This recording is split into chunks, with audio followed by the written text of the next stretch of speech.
What it do, homies? It's your boy Dave, and I'm back today. We out here about to check out Viego, the Ruined King. I have a reaction to Gwen, the seamstress. I believe that's what her name was. And you guys was telling me that Viego is closely tied to that. And yeah, that's part of the same story. So, okay, interesting. Let's go ahead and shut up and turn it up.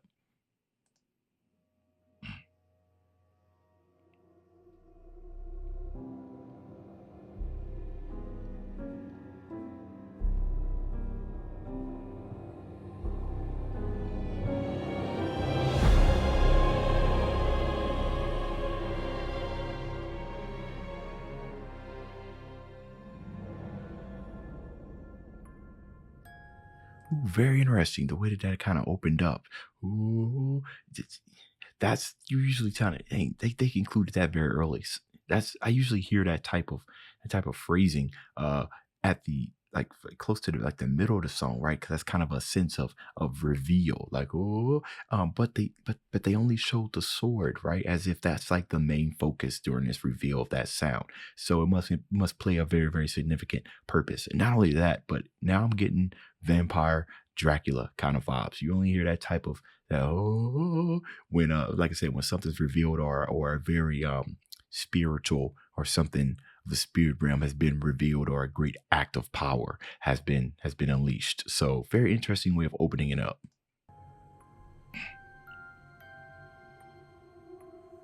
He's got some spirit powers. We heard this same type of jingle similar in the Gwen musical toy box. I can't figure out their relation though. Married, I think.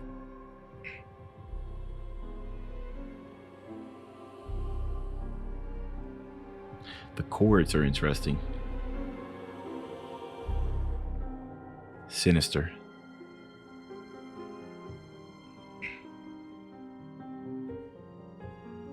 It's a lot of open space in this song, not very heavy.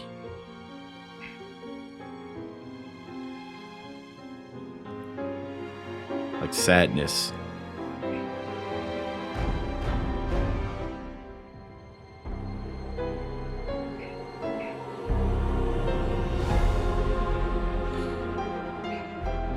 The opening.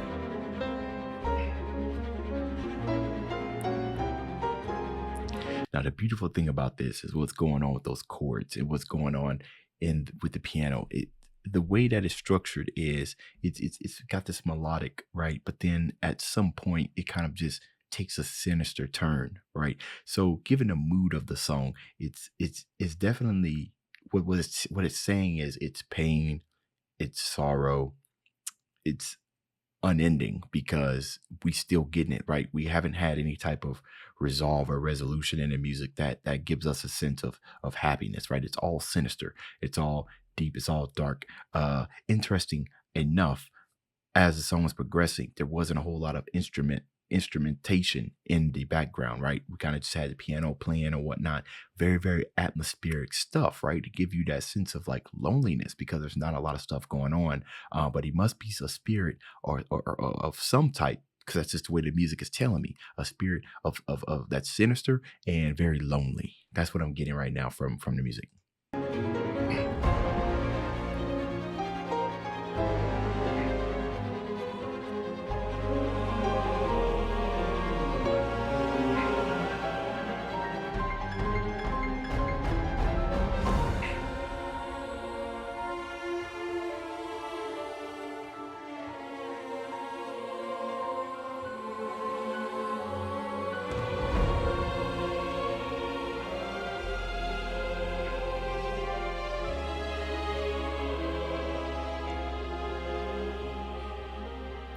Okay, the horns that's going on in the background, that French horns are generally a really popular instrument when it comes to carrying like the lead or the theme of a song.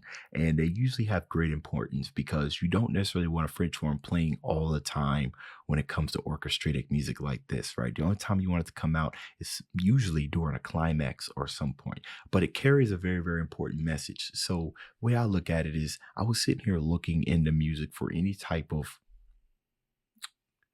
resolution to the story outside of things just being absolutely completely sinister.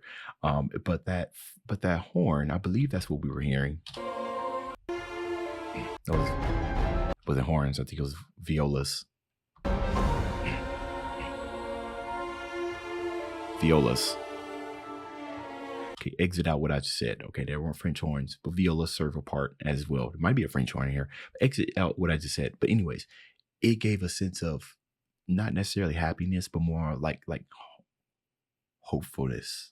Like there is some good as to what's going on, if that kind of makes sense. It stands out from like the rest of everything. So far, we've been getting as dark, atmospheric, sinister. Even the strings, as they were kind of doing those 16th notes, even that was giving you like a sense of unnervingness. But then we get sustained notes and they're kind of bleeding into each other on the violin to tell you like a sad story, like, like I have meaning behind these sinister deeds.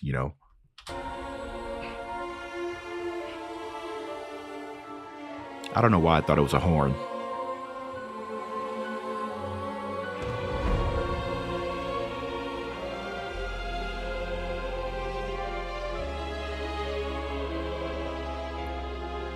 And to add, we have the choir, right, going on in the background, which gives a sense of deity almost. I mean, you aren't a true deity or a threat if you don't have a choir singing your stuff. There's the atmosphere again.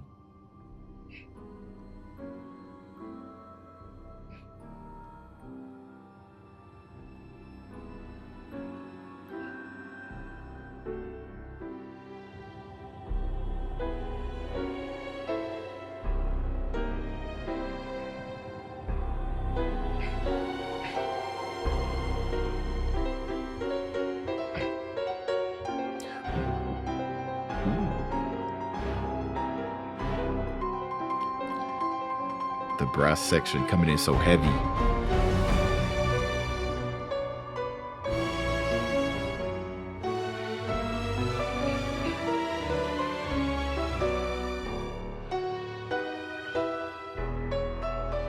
This concept art is awesome.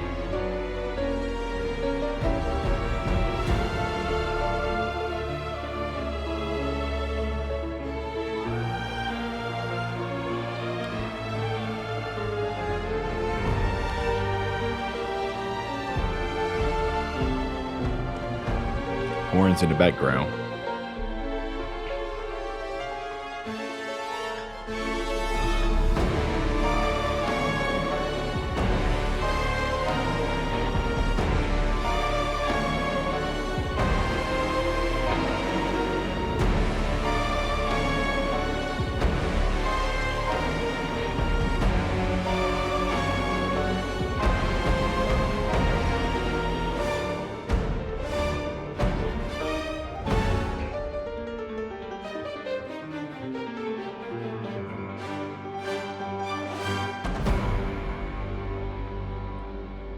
So yeah, everything kind of just ties in at the end, giving you again that sense of sinister and justification, just based off how the notes were kind of playing around. That's interesting. And then it looks like there's a cinematic that's tied to them. I'm thinking, right? Okay, so we're gonna check this out. All right, guys. So I have let's see. Let's go check out some more about Viego. All right, so the Ruined King. All right, let's go ahead and read. I thought I already had this up. I usually pull it up before the reaction so that I can go and read so I can see how far off I was. But you guys said there was ties to this and Gwen. So let's check it out. Once ruler of a long lost kingdom, Viego perished over 1,000 years ago when his attempt to bring his wife back from the dead triggered the magical catastrophe known as okay. Okay, it's a ruination. So this right here must be him trying to bring somebody back to life. Uh, and it transformed him into a powerful, unliving wraith tortured by an obsessive longing for his centuries dead queen. Okay. He's tortured by it. Okay. So yeah. So that explains kind of like the ominous feeling, right? He's a wraith, right? And he's tortured by his obsessive longing. And that probably, love that's turned into rage. So it's more like he got turned to this by trying to do something as an act of love, and now he's this undead creature, right? And oh, that will cause anybody to kind of rage, right? And he's obsessed with it. I don't know if he actually brought her back to life because Gwen was a doll that came back to life, unless that was the uh results of what Viego did. They make no mention of each other in any of the stories. That's interesting. It's kind of hard to piece these things back together. He stands as the Ruined King, controlling the deadly, horroring as he scours Runeterra for anything that might one day restore her and destroy all in his path as the black mist pours endlessly from his cruel broken heart. Yeah, so he's a being of broken love. And but yeah, as far as like how this ties in with Gwen, I'm not too sure. There's missing piece of information.